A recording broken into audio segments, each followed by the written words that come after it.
bandeko bino mobo moni bino mobo yebi. Hein? Mama bo maabana na enzalate. Taga mote manzambali a défisa mado. Journaliste de marque, la Ofra d'Afrique bien sûr, la Vénus de la République démocratique du Congo. Donc comme Nazako aspiré lobina comme présidente n'a remplacé Fachi Béton. Donc nako bo mabana nganzalate ya liboso eza kolesa. Yango na seli bino esika oyo. Boya kolia eloko kolia ezali babaket fungwa olingi nini hein ngolo olingi nini Thompson olingi soso olingi pondu nyonso ezali taba ezali malangwa au commandé madosha kwa lamba na jeté siko bo découvrir nga olingo mela moi quelque chose il y a tout pour faire un monde voilà hein madosha ko TV officielle celle qui vous aime qui vous estime, la Vénus de la République démocratique du Congo. Et pourquoi pas la Doliprane de la presse. Hein? Donc Boya Ebele au 8 avenue Henri Barbus à Bobigny. Papa, la Kisa Bango et Sikeza Olingi peut tourner.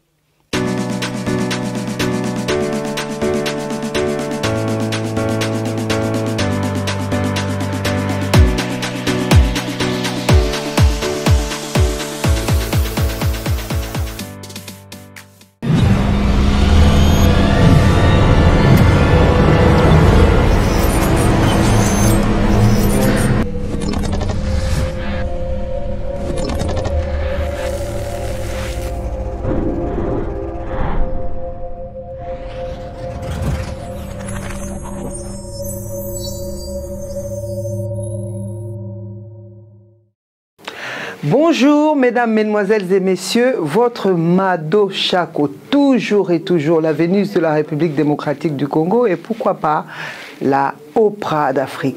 Aujourd'hui dans vos locaux, j'accueille pour votre émission Parlons Goma, Parlons l'Est, Parlons la République démocratique du Congo. J'accueille pour vous une grande figure du combat congolais que vous avez déjà bien sûr l'habitude de voir, d'entrevoir dans Mado Chako TV officiel. Je rentre dans le champ bien sûr pour lui dire bonjour. Bonjour Babem Assombo. Bonjour Madame Chako. Comment ça va depuis l'autre fois? Ça va par la grâce de Dieu, on est là. Les nouvelles du Congo? Ça va mal toujours. D'accord. Rappelons qu'il vient faire le point aussi par rapport à l'émission que vous avez vraiment beaucoup regardé et qui a fait couler beaucoup d'encre. Il y a eu des plaintes, il y a eu des gens qui m'ont appelé, il y a eu des gens qui se sont plaints. Donc aujourd'hui, vous allez connaître la suite. Et je passe maintenant, pour ne pas m'éterniser, à la première question. Babem Assombo. Madame Chako. Je rappelle que notre émission sera en bilingue. Oui. Bitumba Namboka M23 Ezwaki Goma Ezui Bukavu et Yepe Kozwalisu Uvira. Non, je ne pense pas que Uvira est tombé. Uvira est tombé. Olobinin. Non, Uvira n'a pas encore tombé. Je ne suis pas d'accord parce que selon les renseignements, ils sont encore entre Lubero et Kamanyola. Bazana nous a Kopotana parce que je ne sais pas ce qui se passe dans notre rang, côté Napsoba congolais. Il n'y a pas de résistance, il n'y a rien. Mais nous perdons quand même la population, nous perdons quand même le militaire. Soit disant que Bazak aurait replié stratégiquement, mais je pense que c'est une erreur. C'est une erreur de leur part parce que ce soit le problème, que ce soit le manque de valeur au gouvernement vis-à-vis des soldats nabisoté et yango bazako zonga croyant que ceux qui batouana baye kozwambo kabakozala bien. Non, il se trompe. C'est une façon batouazo sabango. Mais l'image tout le monde a policiers congolais bazali kozonga ko travailler na M23. Non, tout ça c'est juste pour na ko pakola batu ba couleur ba mona ke ba batu malamu non. Ceux qui biso ba congolais to la chembo kana biso yeba ke pour cette fois-ci kozala pure qu'avant na kosenga na ba congolais ba soldats oyo bazali kozonga sima bazala conscient que seront les premiers responsables à makambo oyo, parce que ceux qui bakoki ko défendre mboka na bango te bako défendre nani. On ne défend pas une personne comme moi. Biso tout oza baleki nzela, mais il faut défendre la République. Il faut défendre le territoire nayo, mabele nayo. Yangwana na sengi na bandeko, bakanisa nanu mamuke, batala Félix c'était parce qu'il y a un pouvoir. Pouvoir, oui, il va passer. Mais ce n'est pas que Moupayande a koya kolongolola biso mutu o biso ngiete. Il faut biso moko toluka ba manière nini ya kobengana mutu o to lingiete, to tikala na intégrité territoriale na biso na maboko ya biso moko ba congolais. Par contre so to tikeli mupaya chance wana ke aya kobengela na biso mutu o to lingite yepe akongwazama akovande sika wana ekoluka pe moye pe biso tobengana ye lisusu donc tokokoma na double difficulté ntango moto akoya kokotela biso na ndako ezalama pasi mpo akende kokende na ye kozala so na mindondo mingi koleka oyo ndeko na biso aza sur place.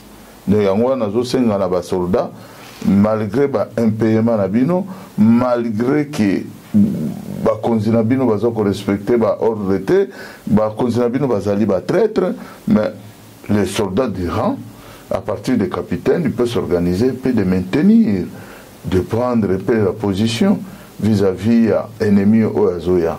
Maintenant le problème ya minene ezali baza pe na trahison moko makasi et oyo soldat pe azokomona ke po akufa kaka boye renfort ezoya te yango mona bazozonga nsima croyant ke bakozwa renfort oyo ya manduki pe na bidoka kolia po bameka kostope hémorragie wana yango tozosenga na Félix Antoine Tshisekedi Tshilombo de faire quelque chose. C'est notre pays, ce n'est pas le pays de lui-même ou de sa famille, c'est notre pays.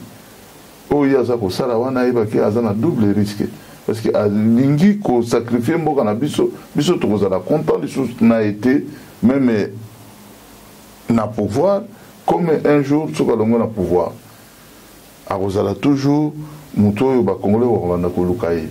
C'est pas bon. Donc il faut ameka ko structurer makambo oyo ko s'organiser komeka ko zongisa intégrité à territoire na biso na maboko na biso parce que akutaki yango malgré oyo ennemi na biso tozaki na ye liboso ezaki Joseph Kabila, mais Joseph Kabila tikelaki mboka etandi nyonso na maboko ya bakongolais malgré tozaki na bainfiltration mwa point stratégique mosusu ya mabe ezalaki mais akutaki quand même etandi ezalaki mobimba. Donc na minute oyo nga naza kosenga na kulutu Félix Tshisekedi ke azongisela biso mboka ndenge ezalaki asala baeffort na ye nyonso azongisela biso mboka mpe acontinue mosala ya l'État ndenge azali kocontinue jusqu'à nouvel ordre. S'il s'agit de Bengana Félix, ce n'est pas un Rwandais qui va venir nous imposer. Et au Bengana Félix, c'est à nous les Congolais. Il y a choisir une modalité ni de Bengana Félix n'a pouvoir, soit par soulèvement, ou soit par un coup d'État fait par les Congolais. Ce n'est pas qu'il y ait un Rwandais à Bengana Bisso, Ndeko Yabiso. Et pour tous à la sous-ordre Nabango. Non, je préfère Félix P. Je préfère que Félix Zarawana. On est à choix. En tout cas, papa, au Kamwisingai. Si nous devons considérer ce que vous venez de stipuler, considérons que Bengana, président Félix Antoine Tshisekedi, pas un Rwandais, et un plan A. Si vous avez un plan A, vous avez un Congolais pour Bengana et Zani. Non. Moi, je ne peux pas venir dire c'est comment on va chasser le président de la République au pouvoir. Non. Il y a des choses où le président de la République manque de compétences ou la haute trahison. Soit le Parlement va se réunir, va passer un meeting et c'est le président va se placer. Soit la population congolaise va se soulever. Le président de la République. Ce n'est pas par la rébellion venue par les étrangers. Non, et ça l'a raté. nazo kama batu tout va comme kingandi ya kingandi ya sens mon côté kingandi ya zaki président seni tango ba sala ki makamna bango ba iba ki makamna sala siko lelo siko makambo tamboli ndenge bakanisa kite siko ba komi koyana ba étranger ba kota na mboka na biso ba boto la biso pe bazo koyana ko boma na ko pier parce que bazo ya te na ndenge ki bazo ya ke tuzimboka tu aider ba congolais tu aider l'administration congolais ceux qui bazaki 2000 bazongi non bazo ya ko s'imposer pe baza ko boma bandeko na biso pe bazali ko pier mboka na biso mais wana eza ko bengana wana to koti na mbiskade ya sika to koti na mutambo o to ko bimate et tant que on se connaît nous-mêmes le congolais comment to fonctionnera ceux qui rwanda koti turo ya ko vanda libera parce que to komani parce que congolais azali na système na ye o ya mesa nango ya mendicité comme mandia ya ba rwandais na mboka na bango moko parce qu'on a vu déjà pendant les périodes de Mzee Laurent Désiré Kabila quand ils sont venus Babomi Mzee et Joseph Kabila est causé en pouvoir c'est des Rwandais qui étaient comme maîtres on a vaincu avec des Congolais na ba homme politique na biso ba Congolais tout bazaki na tout autour de Kabila comme ba mandia ils avaient pas même pas une façon de discuter face à Kabila Boy. Non. Pensons à nous, on va gifler, tout à la claire. Donc, il y a il m'aura joué, il faut Congolais, il faut freiner en haut, il faut tout tirer à l'écart, dans ma camoiserie en haut.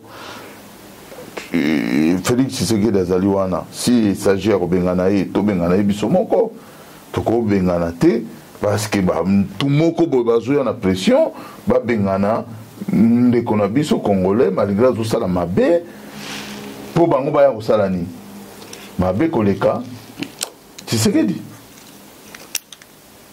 a pied mais bango ba copier plus encore on a vécu déjà donc bato bazo kansaki bozela nanu nanga tokotala ngo na kati bon botala na kati bwana minduki te bwana force mongote botalango bakozwa basoda na biso wana nyonso même baofficier militaire wana bazozonga nsima bazoboya kobunda bazokotrike ke lelo Congo ekoya Tshisekedi akende mais bayeba yango barandi so bayeba kotia bango na bafonction te ça c'est clair et net toza bayuma te tous toviva déjà eloko wana tokoviva yango deux fois te donc soki balingi bagarde bafonction na bango bagarde ki congolais na bango un jour bakende baretraite basala pe politique ya mboka na bango babunda contre les Rwandais,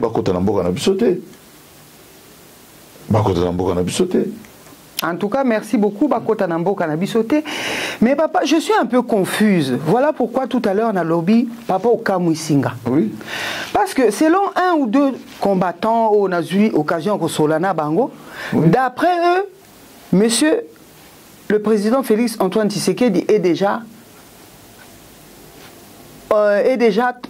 pratiquement tombé. Actuellement, il sera en Allemagne avec sa famille. C'est le seul pays qui l'a accepté pour la demande d'asile, pour leur protection. Mais Yozo Kolobananga, il est encore, et vous êtes en train de lui faire des demandes. Oyo, Lelo, il va les remplir comment? Vu que d'après 2 ou 3 combattants, comme j'ai dit, Monsieur Antoine Félix Tshisekedi est déjà prêt de partir du pays. Je ne sais pas. Donc vous manifestez une fausse joie, si je comprends bien. Non, je ne suis pas au pouvoir. Moi, c'est ma façon de voir les choses. D'accord, très bien. C'est mon analyse. Je n'accepte pas qu'on remplace Tshisekedi par un troupe rwandaise. Si vous le dites. Parce que Nanga, il n'a aucun pouvoir vis-à-vis des Rwandais. Nous allons revenir en ce qui concerne M. Nanga. Voilà, parce que si aujourd'hui Félix Tshisekedi tombe, qui va le remplacer? Si aujourd'hui Félix Tshisekedi n'est plus là au pouvoir, qui va le remplacer? Parce qu'il n'y a aucun Congolais qui pourra. Il va le remplacer comment? Celui qui va arrêter l'hémorragie de Nanga? Non. C'est eux qui ont commencé les rébellions qui vont venir au niveau de Kinshasa pour récupérer le pouvoir. Il n'y a personne d'autre qui va prendre le pouvoir. Merci beaucoup. Il n'y a personne d'autre qui va prendre le pouvoir. Mais si nous-mêmes, on ne s'organise pas, on ne s'organise pas. Si vous voulez qu'on reste nous-mêmes Congolais au pouvoir, il faut qu'on s'organise, qu'on fait chasser nous-mêmes le président actuel, et puis celui qui va prendre le pouvoir, azala congolais, qui soit congolais. Mais vous aviez un Congolais à la tête du gouvernement, ouais. Mais vous ne voulez pas de lui. Et vous voulez encore un autre Congolais. Est-ce que vous allez être... C'est comme ça. Voilà, dans tous les pays, c'est comme ça. Si aujourd'hui, les Français ne veulent plus de Macron, il ne veut pas mettre un Allemand, il ne peut pas mettre un Angolais, il ne peut pas mettre un Américain, il va mettre toujours un Français. Est-ce qu'aujourd'hui, au niveau de la République démocratique du Congo, il est important l'ethnie ou le pays d'une personne pour gouverner? C'est seulement trouver une personne qui aime le Congo et le Congolais. Madame, nous sommes des républicains. Les histoires de tribus, les histoires de régionalisme, moi dans ma tête, ça n'existe pas. Nous devons choisir quelqu'un qui a la capacité et qui a qui aime le Congo, qui aime le Congolais, oui. Et qui a la capacité de se sacrifier, de se sacrifier d'abord.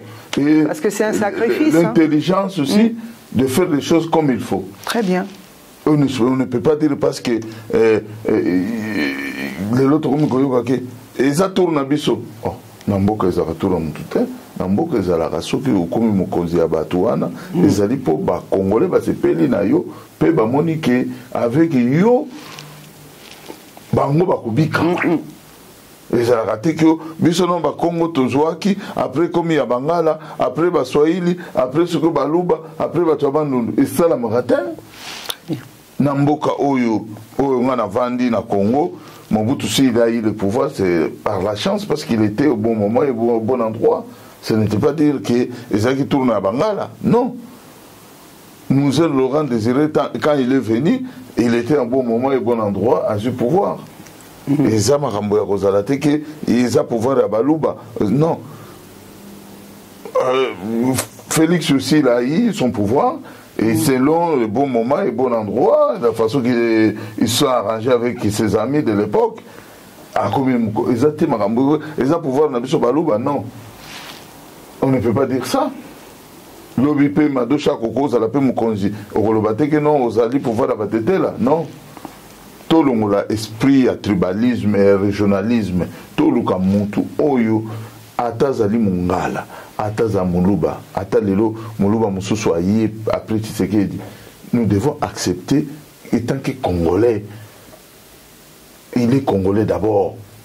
Est-ce que okosala o ba Congolais bazolinga nde yango biso bato oyo ba Congolais bazoluka tribu ya mutu te, bazoluka beauté ya mutu te, bazoluka mutu ya bwanya oyo akomema Congo digne de son nom. Lokola balumumba bamema yango na bolingo nyonso, lokola bavie kasavubu bamema Congo na bolingo nyonso, tozoluka bato ya bongo. Toi on a besoin te que yo kendaki yo batribi non. Ça c'est histoire moko à dormir debout. Merci beaucoup Babé Masombo. Parlons de encore notre président Félix Antoine Tshisekedi. A-t-il dit ministre de la Justice, Monsieur Moutamba, a-t-il dit na Mali, na Sénégal, Fatia Lingui a eu assez d'après eux? Bon, nous ne sommes pas d'abord le pays de Sahel. Nous sommes loin de Sahel. Je ne sais pas, Koko Tango par rapport à Magine. Bon. Peut-être renvoyer son ministre de la Justice pour chercher un peu de relations bilatérales, des relations, coopération, boye. C'est tout à fait normal. C'est tout à fait normal. Le Mali, le Burkina, le pays du Niger, c'est des pays frères. C'est des frères, nous sommes des Africains, nous sommes des pays des Cides sahariens. On peut avoir des coopérations bilatérales. Mais les coopérations Cides, c'est tout à fait normal. Ça va Zoluka, Batbassalisa Congo. Selon la possibilité aux Maliens, Tchadiens, Burkinabé, Nigériens, Bazanango, pour aider Bisso. C'est pas mauvais. Et puis, pays wana, et ça va pays Tekeo, Togo, Yabango, non. Ça va nous Bisso Batumwindo. Bassali Bisso Mavete. ba pays au bistoko sangana na bango te za ba pays au sala biso mabe. C'est pas méchant. Et bon, papa, oyoki sango, il y a ba drone 180 millions, il y a drone et ba ibi, il y a kimuibi, oyoki ango. Il y a nini? Il y a drone. Bangai basomba ba drone. Bangai basomba ba drone, ceux qui 3 ou 4 oui. Na valeur il y a 190 millions. Oui. Oyoki ango. Nana ango a détourné. Nzoka, il paraît ba drone ango eza ba 4000 €. Ba 4000 il faut vraiment n'avoir précision, mais pensons que yo yebi ango pour oyebi ça. Il y a beaucoup de drones. Il ne faut pas qu'on mélange mot drone.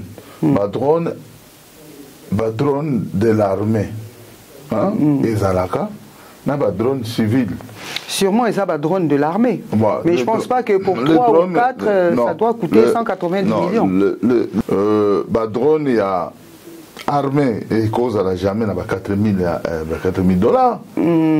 Ils ont drone, ils allaient composé na façon na ba caméra et même rappelé ba arme et même rappelé ba bombe beaucoup qui publier et l'autre ba drone civil où il y a Mickey tous à la autant sango na manette et Mathieu Nicolas ont filmé peut-être ville ça c'est des drones de 4 000 5 000 tout le monde le sait mais où ils allaient armés des alliés ko somba yango po mais ba explosif ou bien ba drone mususu à la et Mathieu Nicolas ils ont le avion. Il y a le rôle avion, mais te le guider en bas. Il n'y a pas un pilote dedans, mais il portait des bombes de 200 kilos. Donc, le prix, le prix, il faut un peu élevé, mais il y a un montant oyoti. Il y a un montant oyoti na yoki. Le drone, c'est 500 000 $, le drone, c'est 1 million, ça dépend de la construction. Parce que le drone, c'est comme la place Moroté. Il y a des drones fabriqués en Turquie, il y a des drones fabriqués en Chine, il y a des drones fabriqués en Russie, il y a des drones qui sont fabriqués en Corée du Nord.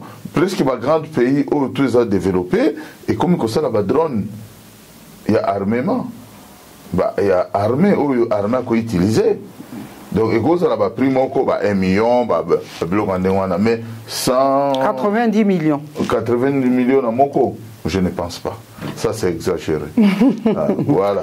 Bon, il y a un Moko, gouvernement, où il y a un Félix Tshisekedi, et ça, niveau ya gonflage, à fracture à boye, les Obomamboka.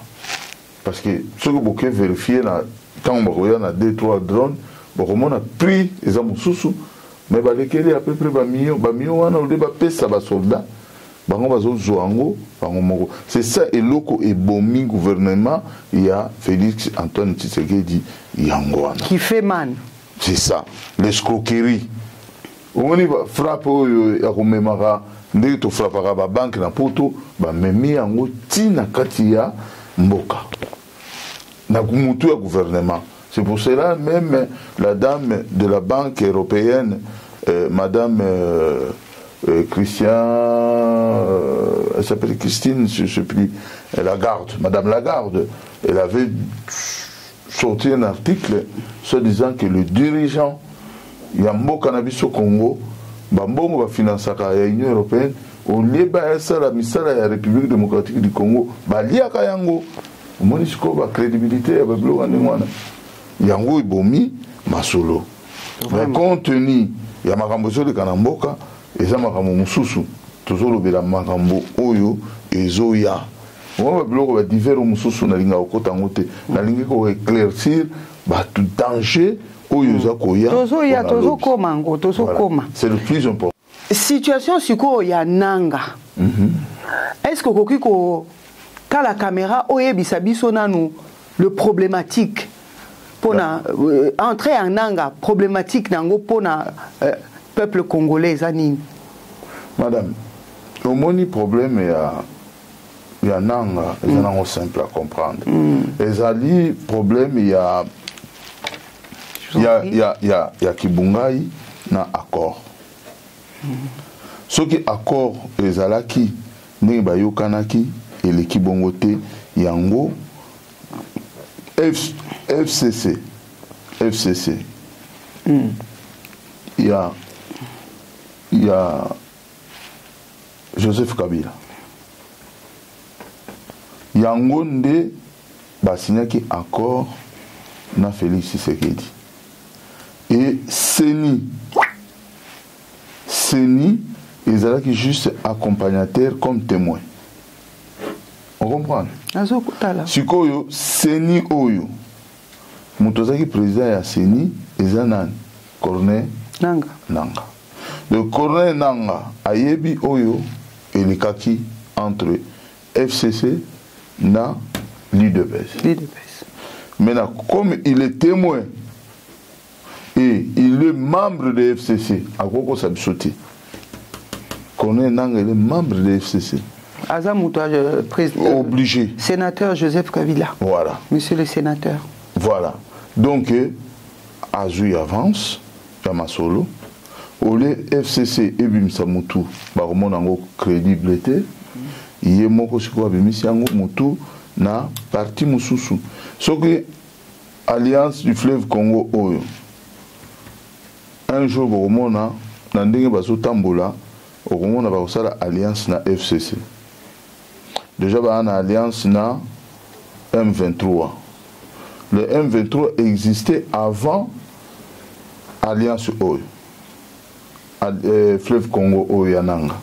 Donc M23 na FCC bayebani trop bien. Donc so Hollandi Joseph Kabila mutawa manipuler marambo nyos. Celui le maître. Il y a bloqué tout. Les cas awa. Au moins minute Joseph Kabila est au courant de tout. Prévané, depuis lui, il n'est plus dans notre pays pendant 2 ans. Vous sentir déjà Montezopé là. Il veut faire semblant. Yarobimane Tiye Azali pompier. Donc il vient pour éteindre le feu. C'est pour éteindre le feu et c'est là où Barozong c'est Joseph Kabila étant que sage pour la transition en Congo, Baolokaba nommé Joseph Kabila étant que sage et ancien président de la République à la tête de Baïdé Nabango. En tout cas, merci beaucoup. C'est simple à comprendre.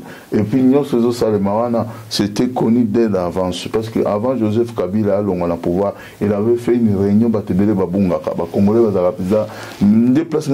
Congolais quelque part. Ce monsieur il avait fait une réunion avec, après avoir viré tous les soldats qui est maréchal Mobutu à Tika. Bamsou bakenda babenga ngo ba pension prématurée nana ko kisi ajité batindi ki ba mo ke pension asala ka réunion ba officier o anomaka ba généraux ba vandaka na ba kichimoko ya rouge bazaka bango nyoso makambo ba solola ka kuna misona yo to éviter et puis amatisa ba généraux ana tout ndé ba généraux ngo lelo bazo opérer na kachamboka na biso et ce sont des généraux qui écoutent que monsieur Joseph Kabila. Au moins, ce qu'on place le problème des alliés. Et ces généraux-là, ils sont en communion avec lui, là où il est, en Namibie. Et c'est que moi, je vous dis, Joseph Kabila, un jour aujourd'hui, il roule avec, donc il marche avec un passeport namibien de réfugiés, étant que réfugiés congolais installés en Namibie. Les Congolais, il faut que les Congolais soient ceux qui sont américains, va sanctionner pour la première fois Rwanda va sanctionner James Kabarebe. James Kabarebe, il a le lien du sang ou d'amitié avec Joseph Kabila. Et c'est lui qui est le chef de la sécurité, du conseil spécial de matière de sécurité de Paul Kagame. C'est le plus proche, il y a Joseph Kabila. Le Congolais ne le comprend pas. Et l'appui de Nanga, c'est qui? C'est ces gens-là. L'appui de Alliance Fleuve Congo, c'est M23. M23, et ce sont des gens de James Kabarebe. Et James Kabarebe, c'est le conseil spécial de Paul Kagame. Et James Kabarebe, il a des liens avec Joseph Kabila. Est-ce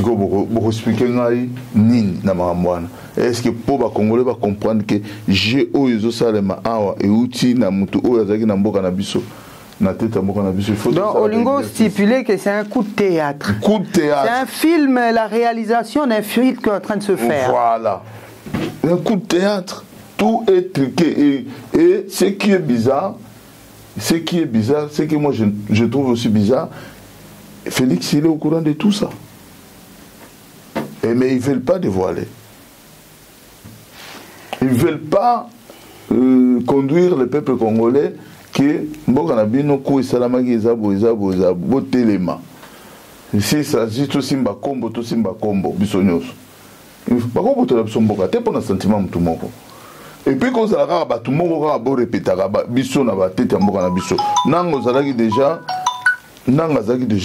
Président à Seni, Yebsa Bisso, ba milliard nyoso ya Seni et Salama ba volo ba sala, nan baza jijewa. Basi bazo ba mbongo ba kima ba sala ba dégâts donc baza reprocher un jour baza la justice congolaise. Ba deviango ba linga ba la biso la miracle mususu. Attends. Tout ça so bana mikete quand même tout comprendre makambo zo le kana bana biso. Hein? Jusqu'au Joseph Kabila, tu as déjà dirigé 18 ans.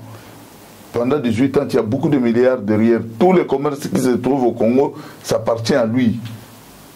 Ce qui est boyé barati. Mais ce que Olingu Oya, Ozo tout fait boyé, le peuple congolais pour gagner sous Nini Oyo Zangi.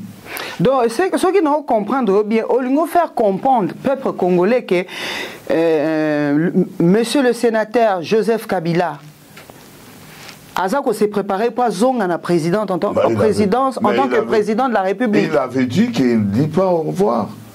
À bientôt. Congolais,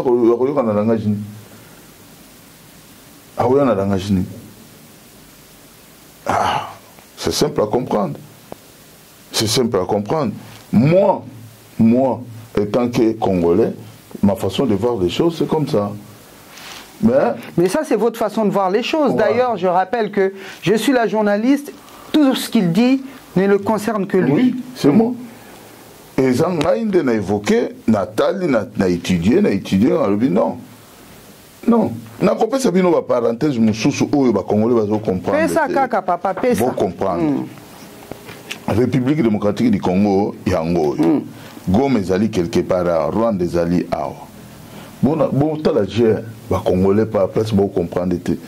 Je oyo salami ndengeni. M23 et bandi manœuvre militaire na bango na frontière à Rwanda. Bazui Ruchuru. Bazui Ruchuru ba vandi on a 2 ans. Il y avait rien. Calme Zalaki. Armée congolaise, ils ont se préparé. Kamati base militaire na bango batien aéroport à Goma. Nzoka Goma na Rwanda, ezali eloko moko donc tolo bakaka ba traversera moko donc mututo akola la comme il veut. Soit tolal na Goma, soit tolal na côté à Rwanda. Comment bino ba congolais ba soldats ya solo bokamati minduki nyonso armement ba avion ba nini boye kosala yango base na Goma. Ennemi avandi na bangomba kuna azomona makambo nyonso soki vole mati amonika avion mibale ya kilelo avion mibale et puis ba na service na bango ya renseignement on a armé ba bengaka ba guide o ba kena liboso comme moi koya éclaireur ba sala kana bango ba kota kana Goma ba bimaka bazo ba opesa renseignement ba position na bino nyonso bokamati boche manduki nyonso na porte ya Rwanda soki attaque ya rebelle ou bien ennemi eyembala moko yoka ba yembala moko tango attaque ba kimi ba déposer ba tiki biloko tout normalement na armée na ba bon soldat isala marati il fallait qu'il bazala na base arrière à peu près hein, si je me trompe pas base na barrière même donc na base na bango à 200 km na frontière à Goma. Donc, à partir de la base de Wana, il y a une base aérienne. Base aérienne, ils sont à Kisangani ou bien à Kindu. Vous comprenez, madame? Ceux qui avaient Mati et qui bombardé, et Matala qui na Kisangani, et qui ravitaillement à Kindu, et qui était l'ikuna, et ravitaillé ma bombe na carburant, batango va redécoller, baye, babo qui bombe na Goma, balekani balamoko na Kisangani. À l'aéroport ya Goma, beaucoup ça, il y a l'autre, beaucoup de na l'autre. Parce qu'ils apportent aux ennemis plus proches. Mais comment ba officier na biso militaire o ba sala ba thème na ba bem ba breveté d'état-major na ba technicien d'état-major ba sala erreur wana o mona te exagé o mona te exagé j'ai à kokabela ba MV3 manduki tout ba sombi armée congolaise sombi etikali na maboka benemi ba ennemi ba komi na force koleka même armée na minito parce que le gouvernement congolais il s'est basé na kotinda armement na kati ya Nord Kivu na Sud Kivu yebisanga sikoli mboka ngo pe to produisa rappel mingi te siko mboka so ba bunde muso pour protéger ba bandunde protéger ba kisangani ba ekuta wa ba soda pe kopéame ya malonga te c'est pour cela makambo ezo kende rapide. En tout cas merci beaucoup, c'est pour ça que makambo ezo kende rapide. Tozongeli soka, monsieur le président Félix Antoine Tshisekedi, à suspendre monsieur Eliezer Tambwe. Il dit de lui être un traître, alors que monsieur Eliezer Tambwe, que je salue respectueusement et distinctivement, ne fait que dire certaines vérités sur la République démocratique du Congo. Yo Lobini. Quelle vérité lui dit? Par exemple non, moi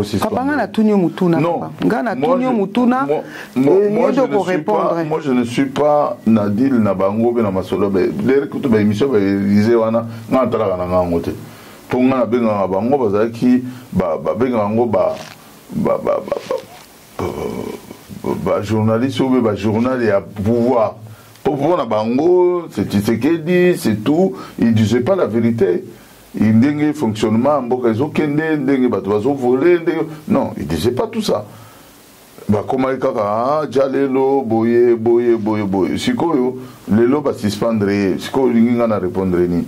Na yebi pe motif ba suspendre été lelo ba nini oyo bino ba journaliste peut-être boyo kaka ba ta lelo ba oyo journaliste Élisée Tambo bien député à l'Oba qui n'a parlé mais zabo. Est-ce que ça a une mention mon a parlement au pas suspendre? Mais on ne suspend pas un député comme ça par sentiment là de l'amour qui non. Ce n'est pas un ministre qui a été nommé. Lui, il est élu du peuple. Voilà, raison pour laquelle je vous ai posé cette question, parce que normalement, la décision revient au peuple. Voilà. Il ne revient pas à un président de la République. Il est élu du peuple, il faut qu'il y ait motion de censure. Et puis, le peuple est les airs tambouing, il faut le rappeler. Donc, il faut que Bakota, la science plénière, ce qui motion moko balongola et immunité wana ya député wana soka asala kimbeba ou bien soka finga président de la République ou bien ce qu'il comme mais c'est son droit s'ils disent la vérité par rapport à son peuple qui l'a élu, il a le droit de parler. Parce que Yazawana quand même pas côté la peuple. Voilà. Azawana pour la prise des décisions pour le bien-être du peuple. Il est élu du peuple, voilà. Il défend les intérêts du peuple. Il n'y a pas question de limoger parce que c'est un élu du peuple. Il n'est pas nommé par un président de la République. Et puis il ne travaille pas au cabinet des chefs de l'État. Lui, c'est un député.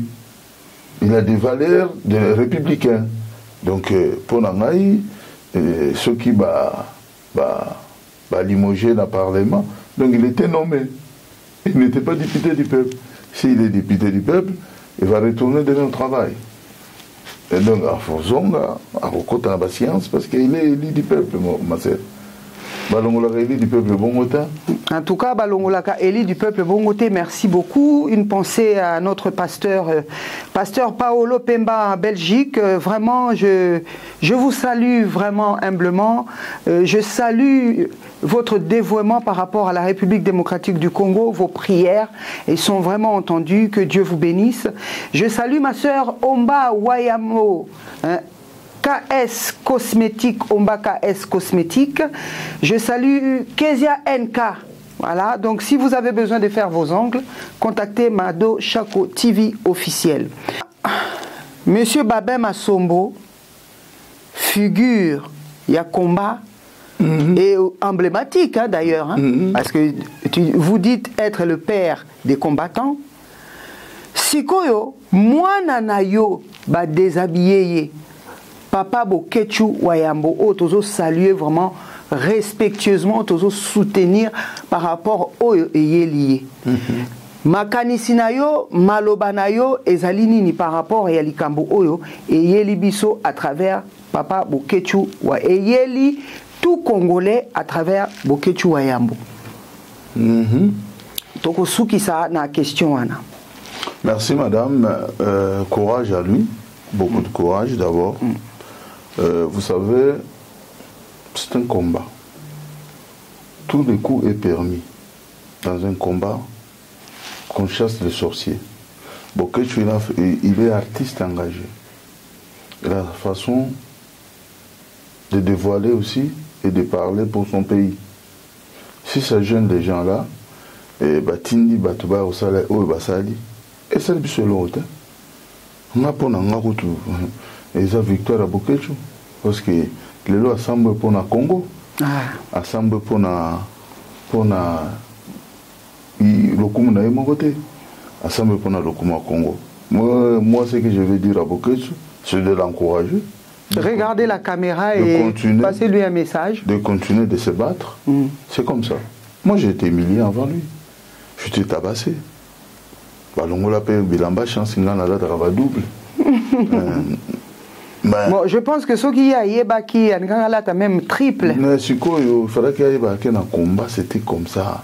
À tout moment, il fallait qu'elle se prépare, qu'il y ait là. Tu vois, c'est coup par coup. Puisque coup, c'est rabattu dans coup. On a une capacité aux hommes, c'est la beaucoup. Mais lui, il avait des sacs. Mais c'est comme ça. Azaki n'a pas de sac, donc il ne pouvait pas se défendre. Mais, maman, c'est comme ça dans le combat. Ennemi à quoi battre à tout moment, na position à mon élio. Après, il y a mawate. Yango basali Bokechu. Et ça m'a de gauche à droite, c'est très faible à Namutute, et puis il y a la course.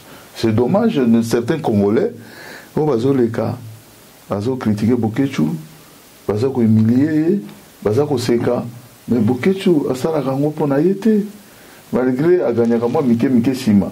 Mais est-ce qu'à Mike, vous êtes payé en combat pour le bien gagner? Vous avez un salaire, j'aimerais bien savoir. Non, ça, sache que Bokechu c'est un artiste. Il a des soutiens. Il a des soutiens. Un grand artiste d'ailleurs. Azarana soutien, Bokechu, il n'est pas comme moi. Bokechu a sa colis, un grand frère Nabiso. Comme on a il fait jeune. Il fait jeune, mais à mon colo, mais courage na ukende koluka luka mingi ezalaka mais azana bato pe basoutenir bon bamoni Bokechu na nzela Bokechu boni zota mo 50 oyo kende et encourager yo po ozo makasa kolobela bango parce que Bokechu c'est la voix de sans voix. On comprend, mais ayebaka yango ke ce n'est pas encore fini tant qu'il y a kolobela peuple azalaka toujours na benemi. Donc Bokechu, il faut qu'il soit toujours fort. Et esprit. Il y a pire que il y a lobby. Pour bien surtout tout le temps, Congo, bateau et bénéficier plus que biso na Maramba Congo, balinga bisote. Net ba chez moi on a tu kobete là. Et ça va bilo ko bombana. Si ko tango on a bimisa on a miso batu bo. Yo quand c'est quand on a lobby Marambo ba sepé. Mais à tout moment, on a peine à vous attaquer.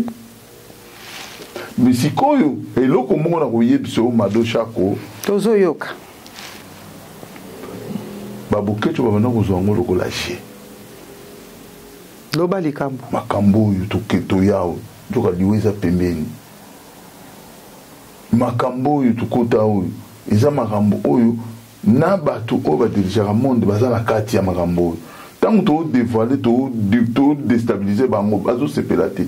Ba grande usine où on a ça ba carte ça ba makambo ba porta. Ba na kata makambo kopo to bo makao kopo. Nde to vana na poto boye. Be nemi na biso pe ya liboso ba za ba to mboko so ba to bele ba ye ba ngote. Ngolo ba mindele. Oh.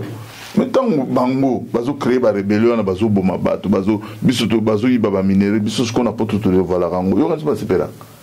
C'est un contre-système là-bas. Ah voilà. Donc, il fallait fallait écouter parce qu'il est là qui est azala siko ngele bo balobaka na mangala ke zala kenge be careful mutu nyonso su pembeni te biseka seka pe na bato mingi pe te babisika pe mosusu ntango ozokokende omemi ata 3-4 oyo ya yo ozotambola ata baatake yo mibale wana bakobikisa bakobenga ata mbila bakosala boye bakosala boye. Tu comprends ce que je veux dire? Voilà. Donc aza na courage na ye ana ngo rien omoninga ko tango ba kisi yo mutakala bokecho e salinga kutu ni chaud ni froid. Bon, d'autant plus que ça te yé mutaleka ki na TV longoli blamba botala, c'était un accident. Non, c'est pas un accident, exactement. Enfin, je veux dire un combat. Un combat, c'est comme ça. Vous comprenez? Non, je dis accident parce qu'il ne s'attendait pas. Bon, c'est vous comprenez?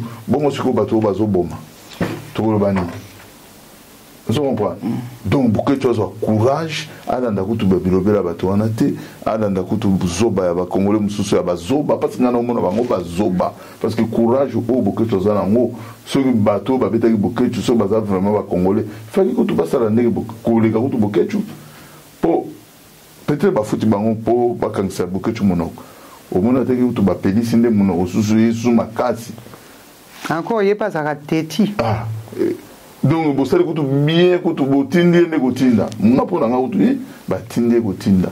Et puis, vous voyez, on a un musicien, ensemble déjà calme. Donc, ça n'a pas de côté. Moi, pour l'en oublier, bah poli. Et on a Sony et ça la bango siko. Moi, pour l'en oublier, il n'y a rien. Il n'y a rien, c'est juste l'homme qui a peur. Oui, bah qui écoute maï naïbal. C'est la bango le côté. Alors qu'il continue son boulot. En tout cas, merci beaucoup. Merci. Monsieur Babem Assombo, d'avoir vraiment honoré de votre présence sur Mado Chako TV officiel. Ozana Liloba Souka ou... Non, Liloba Souka est en ratin. Liloba Souka Mado Moni. Non, oui, ça va congolais. Oyo. Baza Koloba. Baromi Kopesa. Nanga Missine. Oh, Nanga Boy. Nanga Chou. Nanga Chou. Nanga là au monde ne bolo bana et au comment nanga mingai kala mingite vous yebelo nini Rwanda bombeli bisote c'est bien bon de bozolo ba bongo mais na sima mikolo tant bozo fungula ba porte na bino boye ba ngo et ozala pasi pour bokanga yango bolu ko bobenga na Félix bino moko ba congolais pas avec une autre force derrière. On a toujours une force de l'occupation. Les Français, les Anglais, les Américains, les Yaka, les Bundi pour la libération de la France. Til le loup. L'Amérique a un mot à dire dans beaucoup. Est-ce que vous voyez Til le loup. Depuis l'Amérique a tiré la libération de la France, il a un mot à dire. Parce qu'il va le bani. Il va sacrifier bana na bango. Makila na bango et kouya na mboko. Donc, ceux qui ont la France, ils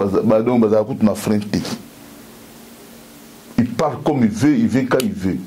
Il base na bango na bamboko to vandi. Mbendenge nini biso ba Congolais mibali ba ngambe to za ibele ba tumoko mike bazoya po ba longola bino mutu moko boye oyo boye biye bo moni nenga yepe na pouvoir bo vana na ye bo baye na ye babok akoli na bino na Kinshasa azokende pe ba Kinsibir azokende ba Malibu azokende boîte de nuit Speakeasy boye binda ko na bango akomela bino ngado po bokende ko luka ba Rwandais moko boye na ba Congolais moko boye baya soit disant ba Tshisekedi da osala batu mabe. Oh mais non, toi ba yuma, toi ba yuma ba vrai Tintin. Nanga soka zaki na bolingo Congo dès le départ alinga ka pe sa pouvoir repartir c'est que n'était pas tié mon galobi na yeki c'est lui qui l'a fabriqué. Donc au fabriquer biso mutu moko boya konyoko la biso pour lobi bino boya na modèle musu boya konyoko la biso. C'est là où les Congolais faut pas raisonner. Ceux qui nanga zaki na bolingo mboka na biso. Bon, malgré tout qui sort des anti-Tshisekedi place wana. Mais il fallait que le modèle musu au bengana Tshisekedi.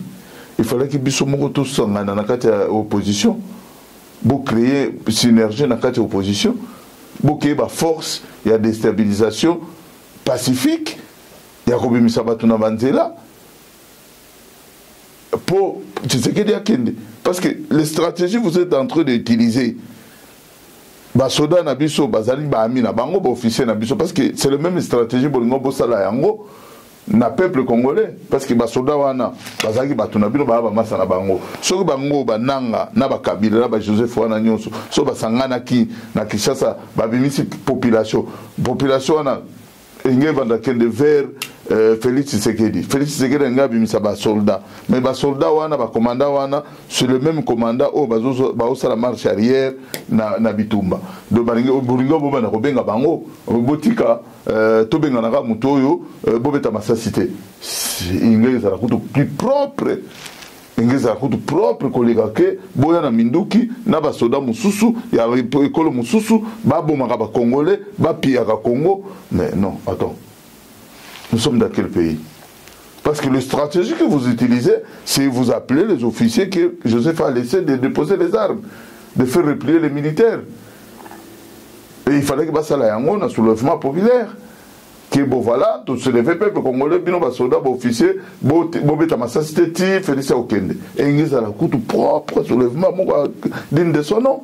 Mais oh bino bousoué la biso barwandais, moi je ne suis pas d'accord. Je ne soutiens pas Nanga et je ne veux pas qu'il y a le changement de pouvoir par les armes.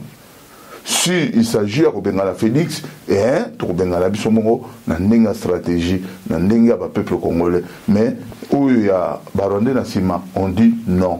Moi je suis clair, ça, il n'y a que moi, Bamé, n'a lobby d'anga, non, je ne suis pas d'accord. Nanga aluka façon mususu azonga na Barondé nae, aya sa l'opposition nae, le col a bisognoso, nettement. Par exemple, Mado Chapo, je n'ai jamais été d'accord avec Félix. Même si je ne suis pas d'accord avec Félix, je ne peux pas prendre des armes toujours dans Nzela et Bomarabiso à Rwanda. Pourquoi aller chercher toujours le Rwanda? Nous avons 9 frontières. Tous en 9 frontières. Si vous avez besoin d'aide, allez faire à Congo-Brazzaville. Demandez en Angola. Demandez au centre africain. Mais pourquoi toujours Bakendara Kouzoua, Mandouki Nabango envers Rwanda? C'est là où moi je trouve que oui, comme il comme Moussoussou, ngana suki wana, peuple congolais beau veiller na rébellion wana. Biso mo to benga na kabi nani Félix. Donc alinga ke na baje ko changer constitution, a comme ça article 220 balongola yango to ba ki non. Ako changer na yema Moussoussou ndenge bazora bambongo na bango ndenge bakare minière comme soki ya Kingandi ndenge batu mususu baza ba président en vie bazora ba 600,000 ba biloko na foba longo les bambongo moko fallait que basomba ba loso na ba masango batu balia bo pesa ba mutu moko boy non wana za ba biloko même na parlement ba ko longo lango mais l'article 220 to boy chaque président ngole kawana il a droit de demander le troisième mandat il y en a pas ça on a dit non et ezali kambote ki yo ne bokoze lango ba mindu ki bo bana ko boma ba congolais ba komi ko samba partout ndenge bazali na bazo telengana partout congolais réfugiés partout sans pas sens. C'est comme si tous en ambokate likolo ya lokoso nanga eloko na zo sala na mama ezaka juste kaka po akomaka na pouvoir azo bambongo. Mais après 70 ans il faut qu'il se pose des questions. Après 70 ans c'est quoi tu vas gagner encore de plus? Parce que biso tuna bananga tongo ko chité na ba 60. Dans 10 ans tu recommandes à 70 ans. Et l'engavi bandi aussi là. C'est pas ça maman Chao. Alors, pourquoi tuer les gens? Pourquoi kokimi sabatu na ba village na bango, komemela bango ba via pasi, koboma batu, mais attends ba la kamte mabe mais pas jusque là, juste pour le pouvoir. Mais c'est non. Vous faire souffrir vos frères comme ça. Nabana na yo nabandeko na yo bazana souffrance pour opposer au pouvoir. Lelo vani na ndako ya Mobutu présidentiel ya Goma. Siko gagné ni. Ah biso avani ana siko gagné ni. Il n'y a rien, il est contrôlé par les Rwandais. Mais félicitations n'engozoya, yo ika piko kaka na batu na ozoya na bango, yo pe omilengela yebake ozalo lemo na kati ya mino. Ba Rwandais basi ba condition na nzela na bango, izamo pasi po obika. Mais omilengela kaka nzambe azo lokumu na onyo so sala. Mais yeba ngo li futa nyo se futa maka ana se. Nyo so to sala e futa maka na se ingeta. En tout cas, merci beaucoup, merci énormément d'avoir suivi cette émission avec beaucoup de patience. Je vais saluer Lolo ML. Moi, c'est Amoutou Abongo. Salutations distinguées depuis votre position. Je vais saluer encore maman Evelyne, papa Hugues, toute la famille Maman Mado aux États-Unis. Salutations distinguées depuis votre position de la part de Maman Mado. Très bon anniversaire à Eric Piti Piti, le prince du Kwango. Longue durée de vie à vous. Votre Mado Chako toujours et toujours. Pasteur Paul Bikina. À très bientôt. Chako Chako. Ndekonabino Wayambo, première dame. Au revoir. Merci.